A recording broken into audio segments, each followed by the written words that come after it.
Okay, let's dive in. We're looking at autonomous vehicle ethics today. And, whenever AVs come up, everyone jumps straight to that classic thought experiment, the trolley problem. Right, that unavoidable question. Does the car swerve and hit one person to save five or protect its occupant? Exactly. We all sort of play with that dilemma. But the sources we've got argue this focus is, well, a profound misdirection. Even calls it a folly. Hmm.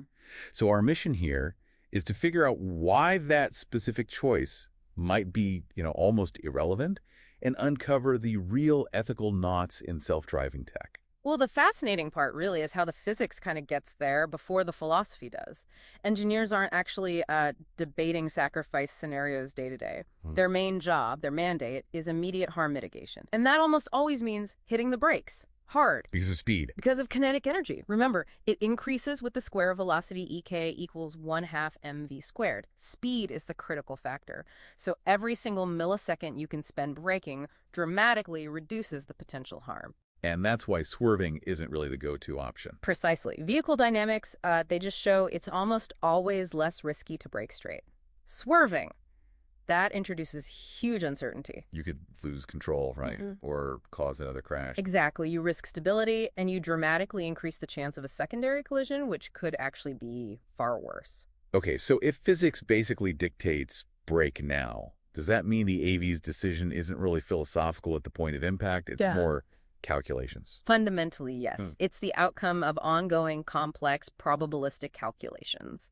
Think of it like a system, a partially observed Markov decision process, constantly figuring out the lowest risk action based on the data it has. Even if it doesn't see everything perfectly. Right. The primary goal is always avoidance, making that unavoidable catastrophic collision scenario something that's, statistically speaking, incredibly rare. Almost a theoretical edge case. Something happening only outside where the car's supposed to operate safely, the right roads, speeds, weather. Pretty much. It's an anomaly the system is designed fundamentally to prevent. Okay. So if that final second dramatic choice is mostly off the table, where should we be focusing? What are the real ethical challenges here? Well, that's the pivot. The truly urgent ethical questions aren't in that split-second decision. They're embedded much earlier, in the code written maybe years before. Like what specifically? We need to look hard at things like the ethics of collecting vast amounts of data. Potential algorithmic bias is a huge one. Bias. How so? What if the perception systems, for example, are better at recognizing certain types of pedestrians than others, or struggle with different skin tones or body types in unusual lighting? That's a massive ethical issue baked right in. And also, the risk thresholds, how much risk is deemed acceptable. That's set by humans. And digging into the sources, there's this tension with philosophical ideas like utilitarianism, programming the car to minimize overall harm, save the most lives. Yeah, that idea has surprisingly strong public support, actually, across the globe. People generally agree, in principle, save more lives rather than fewer. But, and this seems crucial, there's the consumer paradox. Yes, that's the sticking point. People support utilitarian AVs for other people, for society, but ask them if they'd buy a car programmed to sacrifice them. Suddenly, they're not so keen. Understandably, maybe. It basically stalls the whole idea, doesn't it? It does, which is why the sources suggest a more practical route might be this social contract idea. It's sort of a hybrid legal ethical framework. How does that work? Instead of trying to calculate lives saved versus lost, it aims to translate existing human road ethics into code.